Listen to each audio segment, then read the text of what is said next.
Smart Kitchens won the contract for school meals last year and began serving hot lunches in the comprehensives in November. At the time, the company told GBC they'd created meals children would love whilst hitting nutritional targets to promote healthy growth, energy and cognition. For the government, it was a manifesto commitment ticked off, and for many parents, a pipe dream which finally became a reality. A website and an app were created with menus and lunches which could be selected and paid for after a free trial period. The rollout was gradual. Bayside and Westside schools underwent a 2-month trial, after which lunches were charged at £3.70 each, with various discounts offered. St Anne's and Notre Dame schools began their trials at the start of the year, but then on the 22nd of March, Gibraltar went into lockdown as the COVID crisis deepened, and the schools closed their doors.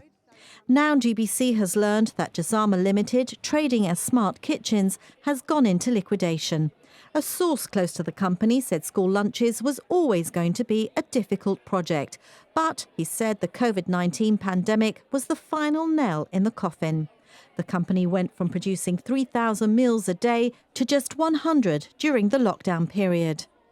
However, uncertainty over how many pupils would sign up for the lunches, plus school holidays, meant planning and staffing issues would be challenging.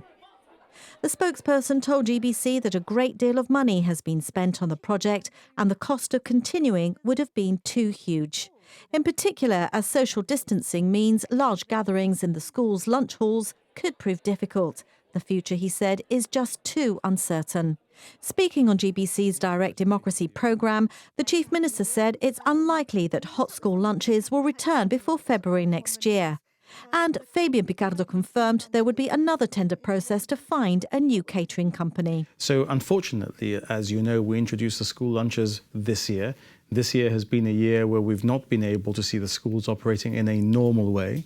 When we come back in September, we hope to be as close to normal as possible, but it's very unlikely that we'll be able to offer the same setup for lunch for our pupils as we would need to be able to offer if we were going to be doing hot school lunches in the way that we wanted to introduce. So I expect that won't come back until January 2021, which is at the end of this full calendar year, the beginning of the second term of that school year. And as a result, we've seen this company have to go into liquidation.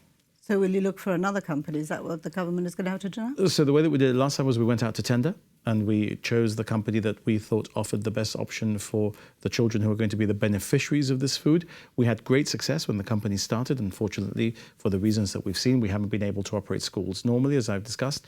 And I think what we'll do is we'll probably have to go out to tender again to ensure that we once again get the best option for our children and for the taxpayer. Jasama Limited has benefited from over £28,000 of EU funding. And the good news is that anyone wishing to apply through the tender process to provide hot school lunches next year will still have until the end of the transition period in December to apply for development money from the bloc.